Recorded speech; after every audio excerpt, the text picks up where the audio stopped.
কোবা পল্লীতে তিনি মসজিদ বানালেন। মসজিদ বানিয়ে এই মসজিদের একজন ইমাম নিয়োগ করলেন, করে উনি চলে গেলেন মদিনায়। মদিনাতে মসজিদের নববী তৈরি হলো, ওখানে বিশ্বনবী ইমামতি করেন। কোবা পল্লীর যিনি ইমাম, উনি প্রতি রাকাতে জাহরি কেরাত, যে রাকাত সালাতে আছে মাগরিব, ফজর, এশা, এই প্রত্যেক রাকাতে উনি কেরাত যখন শুরু করতেন সূরা ফাতিহার পরে সূরাতুল ইখলাস দিয়ে শুরু করতেন। এরপরে আরেকটা সূরা, দ্বিতীয় রাকাতে ফাতিহা দিয়ে শুরু, এরপরে সূরা ইখলাস, এরপরে আরেক সূরা। এশার নামাজেও সূরা ইখলাস, ফজরের নামাজেও ইখলাস, মাগরিবের নামাজেও ইখলাস। আপনাদের এই মসজিদের ইমাম যদি প্রত্যেক নামাজে সূরা ইখলাস পড়ে কি করবেন? আজকে ইমামের একদিন কি আমার একদিন? পাইছে কি? কুল আল্লাহ ছাড়া পারে না কিছু, করবেন না? কুবা মসজিদের মুসল্লিরাও তাই করলেন, সব জোটবদ্ধ হয়ে ইমামরে ধরলেন, ইমাম সাহেব খালি ইখলাস পড়েন কেন? ইমাম বলে, আমার ভালো লাগে, নামাজ পড়লে পড়ো, নাইলে ভাগো। কি ইমাম দেখছেন? কারণ এটা বাংলাদেশের সিস্টেমের সভাপতি সেক্রেটারির নিয়োগ দেয় ইমাম না, নিয়োগ দিয়েছে বিশ্বনবী। নিয়োগ বাতিল করলেও করবে বিশ্বনবী, চিল্লায় বলেন ঠিক কিনা? এটা এলাকার সভাপতির দেয়া ইমাম না, সেক্রেটারির বানানো ইমাম নয়, নিয়োগ দিয়েছে বিশ্বনবী। মুসল্লিদের কিছু করার নাই, সব মুসল্লি মিলে বিশ্বনবীর কাছে যায়, যে বলে, নবী এমন ইমাম আপনি দিয়েছেন, মাগার কুলহু আল্লাহ ছাড়া কিছু পড়ে না, খালি কুলহু আল্লাহ। বিশ্বনবী বললেন, ঘটনা কি? এরকম করেন, ডাকো তো। ডেকে আনা হলো। বিশ্বনবী বললেন, ঘটনা কি? সাহাবী, মালাক, আসলে এমন ঘটনা কি? করি কেন করো? কেন প্রতি রাকাতে সূরা ফাতিহার পরে কুল হু আল্লাহ ধরো? সাহাবী বললেন, নবী এই সূরাটা আমার খুব ভালো লাগে, ফিহি সিফাতুর রহমান, এই সূরার ভেতরে আমার আল্লাহর পরিচয় পাই। এই ছোট্ট সূরার ভেতরে আল্লাহ তার নিজের পরিচয় এত সুন্দর করে দিয়েছেন গো নবী, কোরআনের কোন সূরায় এতটা সুন্দর দেয় নাই। এই সূরা পড়লে আমার হৃদয় ঠান্ডা হয়ে যায় গো নবী। বিশ্বনবী বললেন, ঠিক আছে, ইমামতি বাতিল হবে না, ইমামতি থাকবে, যতদিন মন চায় তুমি ইখলাস দিয়েই নামাজ পড়াবা। আর জেনে রেখো, আল্লাহ আমারে জানিয়ে দিয়েছে এই ছোট্ট সূরার প্রতি তোমার ভালোবাসা, এই ভালোবাসার কারণে আল্লাহ তোমারে জান্নাত দান করেছে। এই সূরার মর্যাদা কম কম না বেশি বেশি? ইমামতি টিকে গেল, প্রতি ওয়াক্তে উনি সূরা ইখলাস দিয়ে পড়াতেন। বিশ্বনবী তাবুক যুদ্ধে গেলেন, মুআবিয়া ইবনে মুআবিয়া আল মুজহানি মদিনাতে ইন্তেকাল করলেন, বিশ্বনবীর সাহাবা। তাবুক যুদ্ধে বিশ্বনবী সরাসরি অ্যাটাক করেছেন। কিছু যুদ্ধে বিশ্বনবী ব্যাটালিয়ন পাঠাতেন, মিলিটারি, গো টু অ্যাটাক দা কারিয়া, ওইখানে যে অ্যাটাক করো। যেটাতে পাঠাতেন ওটার নাম হচ্ছে সারিয়া, আর যেটাতে নিজে তলোয়ার নিয়ে নামতেন ওটারে বলে গাজওয়া। ওটার কি বলে? গাজওয়ায়ে তাবুক। নিজে গেলেন বিশ্বনবী, বিশাল সৈন্যবহর নিয়ে এসেছে। এটা যখন মুশরিকদের আন্ডা বাচ্চারা শুনতে পেল, সব জামা কাপড় লইয়া দৌড়, সব দৌড়, ময়দান ফাঁকা, যুদ্ধই হয় নাই। যুদ্ধ ছাড়া তাবুকের ময়দানে বিশ্বনবী জয়লাভ করেছেন। সুবহানাল্লাহ। বিশ্বনবী আল্লাহর দরবারে শুকরিয়া করলেন। হঠাৎ তিনি দেখলেন সূর্যের আলো কমতে শুরু করেছে, কি যেন সূর্যের আলোকে আড়াল করে দিচ্ছে। খেয়াল করে দেখলেন বিশাল ডানা নিয়ে সাইয়েদনা জিবরাইল নেমে এসেছে। সাইয়েদনা জিবরাইলের পেছনে পেছনে হাজার হাজার লক্ষ লক্ষ ফেরেশতা। বিশ্বনবী বললেন, জিবরাইল ঘটনা কি, কেন আসলা? সাইয়েদনা জিবরাইল বলেন, নবী মদিনায় আপনার এক সাহাবা ইন্তেকাল করেছে আজ, মুআবিয়া ইবনে মুআবিয়া আল মুজহানি। আপনি কি ওই সাহাবীর জন্য গায়েবানা জানাজা পড়বেন না? বিষ্ণু বললেন, তাই নাকি? সবাই পড়ো, ইন্না লিল্লাহি ওয়া ইন্না ইলাইহি রাজিউন। বিষ্ণু সব সাহাবাদের নিয়ে ইন্না লিল্লাহ বললেন, আর বললেন মুআবিয়া মারা গিয়েছে, মুআবিয়া ইবনে মুআবিয়া আল মুজহানি মদিনায় মারা গিয়েছে। ও সাহাবারা আসো, এখনই আমরা গায়েবানা জানাজা পড়বো। বিশ্বনবী সাহাবাদেরকে নিয়ে জানাজার জন্য প্রস্তুতি নিলেন। দেখলেন সাইয়েদনা জিবরাইল পিছনে কাতারের মধ্যে শামিল হয়েছে। বিশ্বনবী বললেন, জিবরাইল কত ফেরেশতা এসেছে তোমার সাথে? সাইয়েদনা জিবরাইল বললেন, 1,40,000।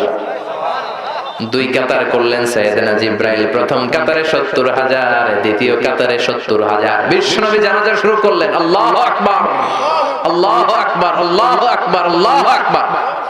4 তাকবীর দিয়ে জানাজা শেষ। দোয়া করলেন মুআবিয়ার জন্য। এবার সাইয়েদনা জিব্রাইল রেজে বললেন, ও জিব্রাইল, কোন সাহাবীর জানাজায় তোমরা তো নামাজ পড়তে আসো না, আর আসলেও এত ফেরেশতার বহর নিয়ে আসো না। ঘটনাটা কি আমল করেছে আমার মুআবিয়া?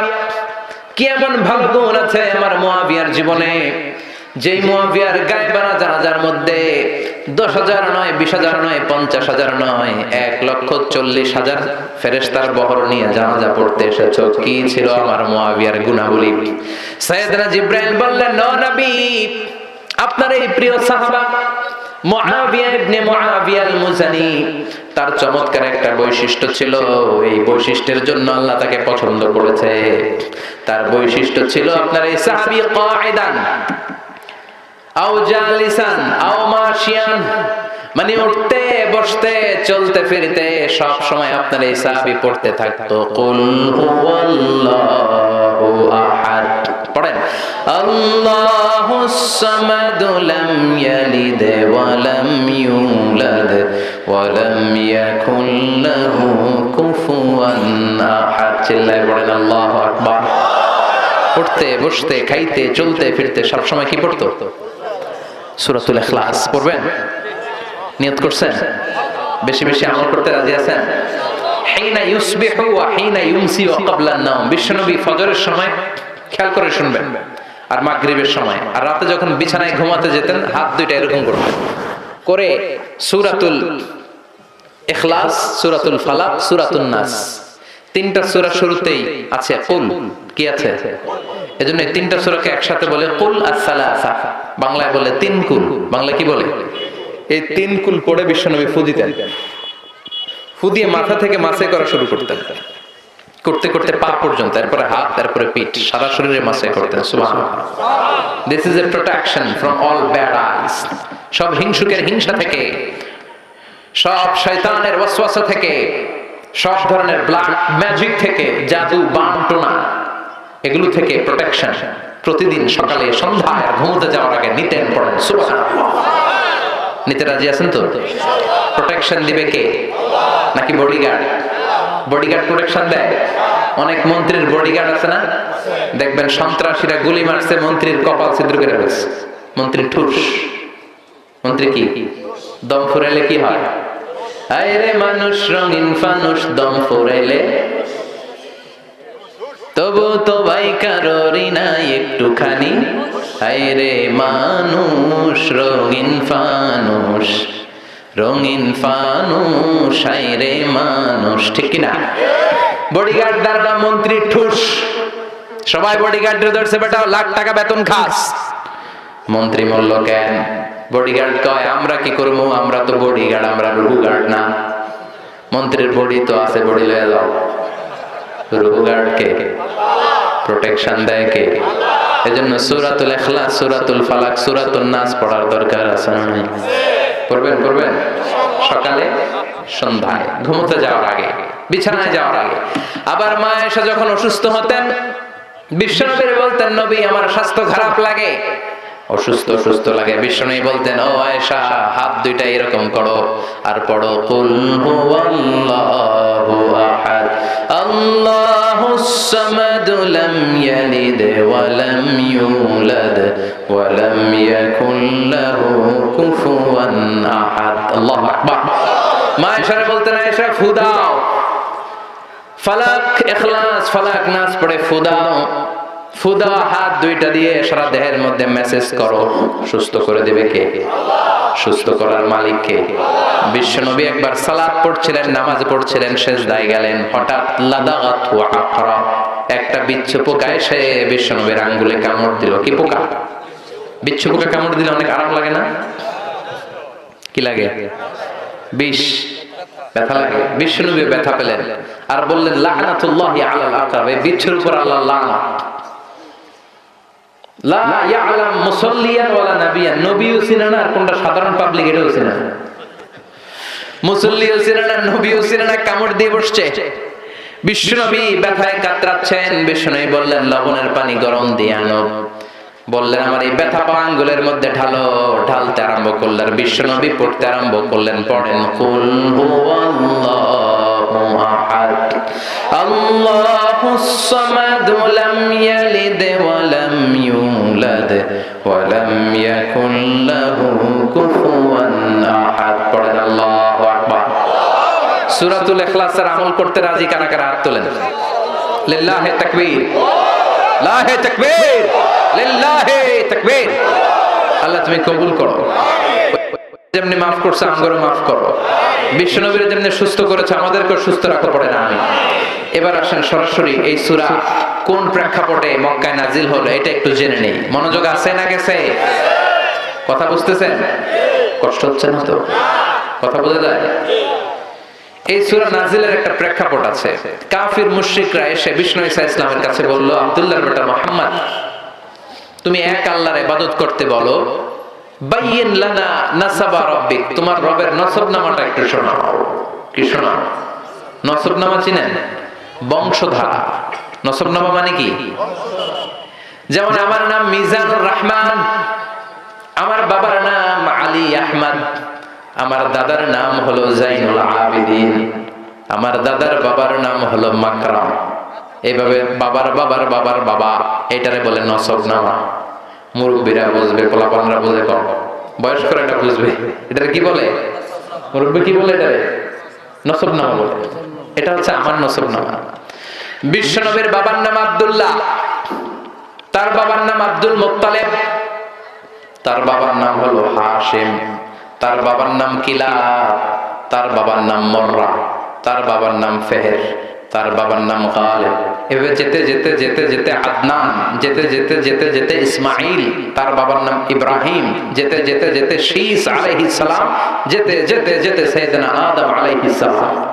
এটা হচ্ছে উনার নসবনামা, বংশ তালিকা। রফিক ভাই, আপনার আব্বার নাম? মোহাম্মদ আব্দুর রাজ্জাক। দাদার নাম আব্দুল সামাদ। ওনার বাপের নাম ভুলে গেছি, ভুলে গেছে। তাহলে এটা হচ্ছে রফিক ভাইয়ের নসবনামা। বুঝতে পারছেন? কথা কয় না? কথা বুঝতে পেরেছেন? মুশরিকটা এসে বলে, আব্দুল্লাহর বেটা মুহাম্মদ, তোমার আল্লাহর নসবনামাটা বলো। মানে তোমার আল্লাহর আব্বার নাম কি? তোমার আল্লাহর দাদার নাম কি? তোমার আল্লাহর দাদার বাপের নাম কি? তার বাপের নাম কি? তার বাপের নাম কি? নাউজুবিল্লাহ বলবেন না? এইভাবে সবাই যখন বিশ্বনবী বলে, বিশ্বনবীরে জিজ্ঞেস করলো আল্লাহর নসবনামা বলো। সাইয়েদনা জিবরাইল এসে বললেন, ও নবী, আপনি রেগে যাবেন না, চিন্তিত হবেন না। ওদের মুখের উপরে উত্তর দিয়ে দেওয়ার জন্য 4টা আয়াত বিশিষ্ট ছোট্ট একটা সূরা রব্বুল আলামিন এইমাত্র আপনার কাছে নাজিল করেছেন। আপনি তাদের মুখের উপরে এই সূরাটা ছুড়ে দেন আর পড়েন, কুল হুয়াল্লাহু আহাদ, আল্লাহুস সামাদ, লাম ইয়ালিদ ওয়া লাম ইউলাদ ওয়া লাম ইয়াকুল লাহু কুফুয়ান আহাদ। সুবহানাল্লাহ। কুল হুয়াল্লাহু আহাদ। নবী বলেন, আল্লাহ হচ্ছেন এক, একক। আল্লাহুস সামাদ, তিনি অমুখাপেক্ষী। লাম ইয়ালিদ ওয়া লাম ইউলাদ, আল্লাহ কাউরে জন্ম দেয়ও নাই, কারো গর্ভে তিনি জন্ম নেয়ও নাই। ওয়া লাম ইয়াকুল লাহু কুফুয়ান আহাদ, মহাবিশ্বে তার মতো কেউ নাই, তিনি তার মতো। আল্লাহু আকবার। আবার মুশরিকদের আরেক দল এসে বলে, মুহাম্মদ, বাইয়িন লানা জিনসা রাব্বিক, তোমার আল্লাহর জিন্স বর্ণনা করো। কোন জিনিস দিয়ে তোমার আল্লাহ তৈরি? আমরা মানুষ কিসের তৈরি? কথা কম। জিনেরা কিসের তৈরি? আগুন। ফেরেশতারা কিসের তৈরি? নূরের। এই যে চেয়ারটাতে বসে আছে, চেয়ারটা কিসের তৈরি? কাঠের।